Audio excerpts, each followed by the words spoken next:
it's a love story.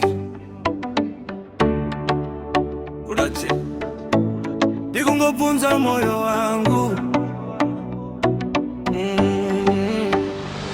Rudochi kana moyo chiwaza.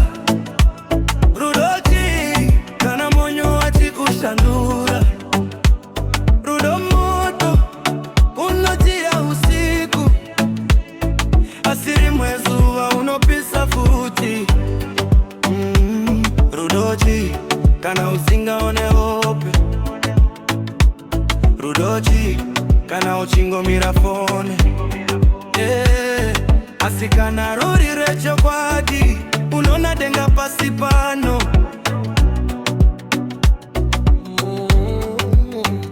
Rudo harisi marika na magips. Harisi malikes kana matrix. Rudo kushivirira munu wako. Kunyangwe zinu shikaoma mazuvacho. Kana ndikarwara unondibata. Kana ndadona unondisimuza. Rudo haritaurezwa kawanda. Asi action zaro dzinorira. Vamwe vanoti rudo kutamba. Mangwana munu atwenda. Asi rudo rwecho kwadi runovota pepe kungoya kuzopwanya. Rudochi kana moyo uchirwadza. Rudochi kana munu achikushandura. Rudo moto unotia usiku. Asiri mwezuwa unopisa futi. Rudochi kana usinga one hope. Rudochi kana uchingo mirafoni. Asikana ruri rwecho kwadi. Unona denga pasipano.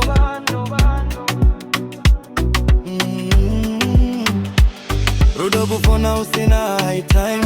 Kungonza voice yake one time. Rudo kumirira pageti. Kunyangwe mvura ichina ya leti. Rudo kuita sacrifice. Kusagara uchiverenga price. Kana munu wako achimochema.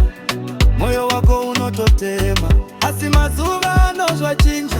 Vanu vava kungonyengerana. Fake promises every season. Wotadza kuziva real reason. Saka rudochi kufara ere kana kurwadziwa. Vamwe rudo kudzidza kuti munhu hana perfect.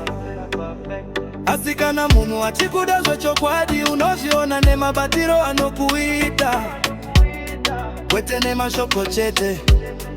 Aiwa Rudochi moyo unoramba uchitsvaga. Rudochi vanhu vachiramba vachidanana. Kunyangwe richipisa dzimwe nguva. Vanhu vachiri kuritsvaga. Rudochi chinhu chisingaperi. Rudochi chinoita munhu ave weak. Asi kana ruri rio runoita life rive sweet.